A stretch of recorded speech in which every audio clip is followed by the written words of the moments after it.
Ethanol blending मतलब क्या होता है, पेट्रोल में जब इथेनॉल मिला दिया जाता है, इथाइल अल्कोहल, तो उसे मिक्सचर ना बोल के ब्लेंडिंग बोला जाता है। ये फायदेमंद होता है, इससे थोड़ा सा पेट्रोल का पैसे बच जाते हैं। इसमें 85% जो होता है वो पेट्रोल होता है, 15% जो होता है इसमें इथेनॉल होता है। हालांकि भारत सरकार का टारगेट है कि 2025 तक इसे 20% इसमें एथेनॉल मिला देना है, और एथेनॉल मिलाने की क्रिया को एथेनॉल ब्लेंडिंग कहते हैं। ऐसा क्यों किया जा रहा है, क्योंकि भारत के पास बहुत ज्यादा ऑटोमोबाइल इंडस्ट्री है। हमारे पास दुनिया में थर्ड नंबर पे हम लोग आते हैं ऑटोमोबाइल सेक्टर में। हमारे तरफ भारत में कई अलग अलग टाइप की व्हीकल्स बनते हैं, जिसमें 26 million vehicles per year Bharat में बनाए जाते हैं। इस 26 मिलियन व्हीकल में से लगभग 5 मिलियन व्हीकल्स हर साल 5 मिलियन व्हीकल्स हर साल हम लोग निर्यात कर देते हैं। तो हम लोग के पास जो 26 मिलियन जो बच रहा है यहाँ पे टोटल ओवरऑल, मतलब अगर भारत में देखेंगे तो लगभग 20 मिलियन गाड़ियां हर साल बन रही हैं, और उसमें जो फ्यूल पड़ रहा है वो पेट्रोल से आ रहा है। और पेट्रोल हमारे पास तो होता नहीं, हम लोग 80% पेट्रोल जो है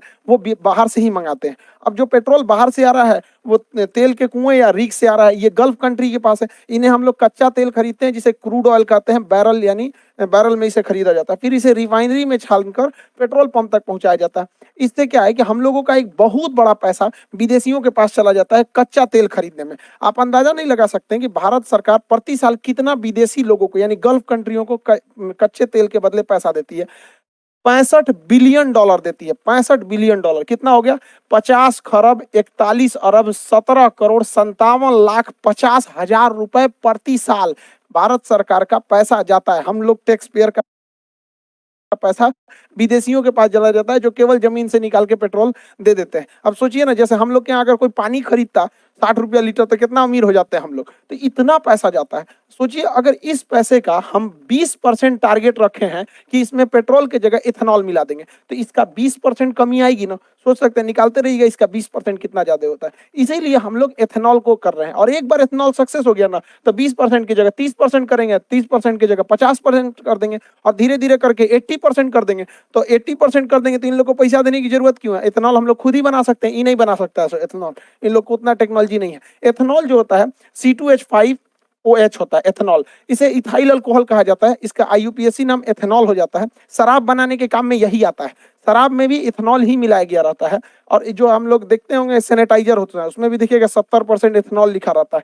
सैनिटाइजर में भी इथेनॉल ही होता है। इसे फर्मेंटेशन यानी किण्वन विधि द्वारा बनाया जाता है, और इसे पेट्रोल में क्या किया जाएगा, मिक्स कर दिया जाएगा। टारगेट है 20% को मिक्स करने का। अगर ये सक्सेस हो गया तो इसे बढ़ा के हम लोग 50% भी ले जा सकते हैं। लेकिन जब बढ़ाएंगे लोग, तो उसके लिए हम लोगों को अपने इंजन में बदलाव करना पड़ेगा, क्योंकि अभी जो हमारी इंजन है वो कंप्लीट डीजल और पेट्रोल पे चलने के लिए डिजाइन की गई है।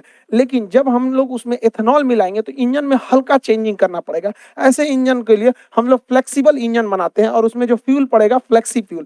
तो भारत सरकार काफी सख्त निर्देश देने वाली है कंपनियों को कि उनको एक टाइमलाइन दे दिया जाएगा कि इसके बाद आपको फ्लेक्सी फ्यूल वाले इंजन यानी फ्लेक्स इंजन ही बनाने पड़ेंगे। याद कीजिए 2018 का जब समय था, 2017 में 17 के लास्ट में सरकार ने कह दिया था, सुप्रीम कोर्ट ने आदेश दे दिया था कि अब BS3 की गाड़ियां नहीं चलेंगी, सब चलेंगी BS4।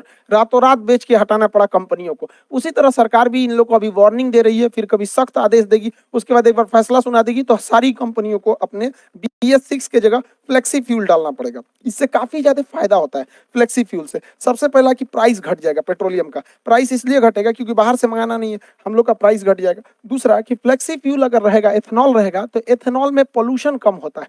आज जो ग्लोबल वार्मिंग प्रदूषण की समस्याओं को हम लोग लेके झूल रहे हैं, उनके लिए एक काफी अच्छा ये किफायती रास्ता हो जाएगा हम लोग के लिए एथेनॉल ब्लेंडिंग। और इसके लिए हम लोग को एथेनॉल का प्रोडक्शन बहुत बढ़ाना पड़ेगा। प्रति वर्ष 500 करोड़ लीटर एथेनॉल का उत्पादन करना पड़ेगा। सोचिए 500 करोड़ लीटर। अब इतना एथेनॉल का उत्पादन करेंगे तो रोजगार भी मिलेगा। बाहर अगर अकेले बिहार में 4 से 5 एथेनॉल प्लांट लगा दिए गए, इससे हजारों लोगों को रोजगार मिलेगा। देखिए रोजगार डायरेक्ट कम दिखता है, इनडायरेक्ट बहुत ज्यादा लोगों को रोजगार दिखता है। तो कहीं पे भी अगर देखिएगा किसी एरिया में अगर वहां 20 भी फैक्ट्री आ गई ना, 20 फैक्ट्री, तो कम से कम 10,000 लोगों को रोजगार मिल जाएगा। तो आप ये मत देखिए कि 500 करोड़ लीटर प्रति वर्ष, इससे डायरेक्टली और इनडायरेक्टली बहुत लोगों को रोजगार मिलेगा, क्योंकि उसका एक पूरी तरह सप्लाई चेन बन जाएगा। कैसे कि एथेनॉल बनता कैसे है, अनाज को सड़ाकर, यानी जो हम अनाज फेंकते हैं ना, उसी को सड़ा के एथेनॉल बना लिया जाता है। तो एक तो वेस्ट बचेगा हम लोग के यहाँ। दूसरा, इसे गन्ना से बनाया जा सकता है, चावल जो टूट जाता है बाजार में सस्ते दाम पर बिक जाता है, किसान का चावल टूट गया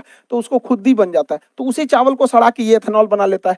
मक्का मक्का जो है इसका कोई भाव नहीं मिलता है, 6 रुपए किलो किसान का मक्का सरकार को किसान बेचने के लिए मजबूर हो जाए, 6 रुपए किलो। अब उसको ना छुपाया कैसे जाता है, किसानों को बेवकूफ कैसे बनाया जाता है, तो सरकार कहती है हम 6 रुपया नहीं ना खरीद रहे हैं, हम 600 रुपया प्रति 100 kg यानी प्रति क्विंटल खरीद रहे हैं। अजब हाल है भैया, तो 1 रुपया 6 रुपया ना किलो पड़ा, तो किसान को 100 रुपया का भाव कौन सी बताता है, 1 किलो का बताओ ना, आम आदमी को भी समझ में आता कि तब ना लोग सवाल उठाएंगे कि किसानों का इतना दुर्दशा क्यों है। आप सोचिए, आप एक ठो मक्का खरीदिएगा ना, एक ठो ठेला पे से, तो 5 रुपया 10 रुपया का मिलेगा, और किसान से 1 किलो खरीद लिया जाता है, और बेचारा उसको कितना दिया, 6 रुपया किलो, मजबूर है। लेकिन जब इस मक्के का उपयोग किया जाएगा एथेनॉल बनाने में, तो किसान भी अपना बढ़िया दाम में बेचेगा यहाँ पर, क्योंकि इसका प्रोडक्शन होने लगेगा।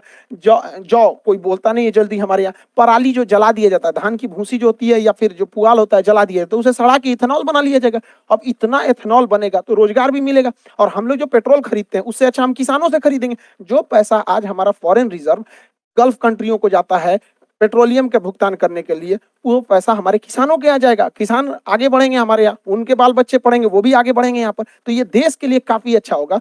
इसलिए भारत सरकार को इस पर बहुत ज्यादा मतलब प्राइम फोकस करके रखा हुआ है भारत सरकार। लेकिन एक बार जरा अपने दिमाग से सोचिए, ये चीज तो पूरी दुनिया में सक्सेस है और भारत में भी सक्सेस होगी, तो धीरे धीरे गन्ना शिफ्ट हो जाएगा किधर, एथेनॉल प्लांट में, और जैसे गन्ना ज्यादा एथेनॉल प्लांट में शिफ्ट होगा, चीनी का प्रोडक्शन घटेगा, उसका प्राइस बढ़ जाएगा। तो भारत सरकार को एथेनॉल और चीनी दोनों को बैलेंस करके रखना है। इसलिए भारत सरकार ने चीनी के निर्यात पर बैन लगा दिया, कहा कि हम चीनी बेचेंगे ही नहीं, क्योंकि फिलहाल जो चीनी है उसी को हम लोग स्टॉक करके रखेंगे, ताकि हम जो आने वाले सीजन में जो गन्ना निकलेगा उसमें ज्यादातर गन्ने को एथेनॉल प्लांट में भेजा जाएगा।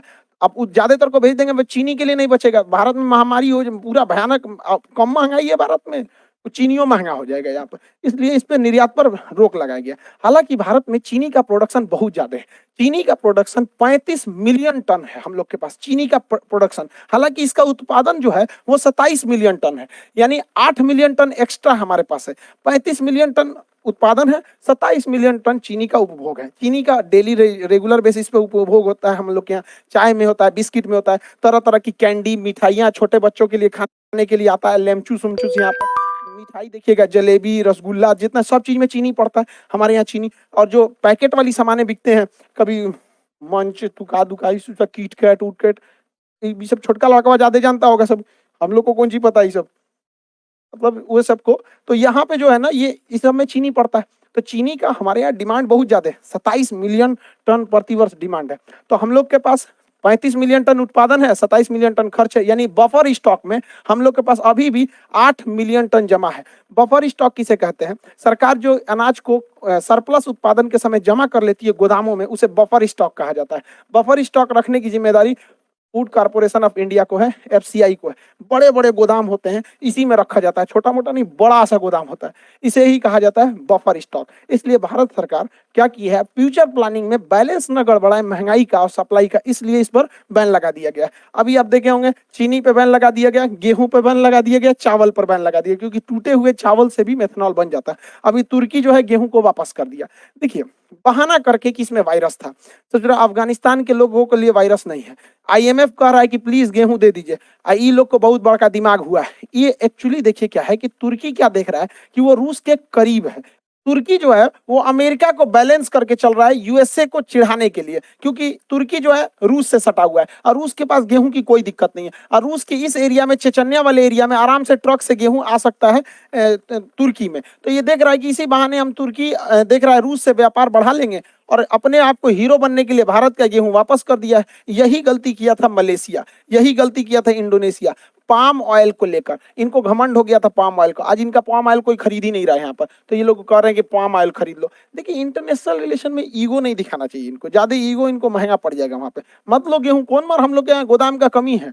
तो आप ये समझ गए होंगे कि एथेनॉल ब्लेंडिंग क्या है, फ्लेक्सी फ्यूल क्या है, और क्यों हम लोग इसको ज्यादा प्रमोट कर रहे हैं। ये अच्छा भी है, हमारे बचे हुए खाना या जो अनाज बर्बाद हो जाते हैं, अनाज टूट फूट जाते हैं, जैसे चावल वगैरह का दाना, तो उसे इजीली इसे दोबारा फर्मेंटेशन यानी किण्वन करके बनाया जा सकता है, जो काफी अच्छा भी है यहाँ पर। इससे देश को भी फायदा होगा, फॉरेन रिजर्व बचेगा। और आप लोग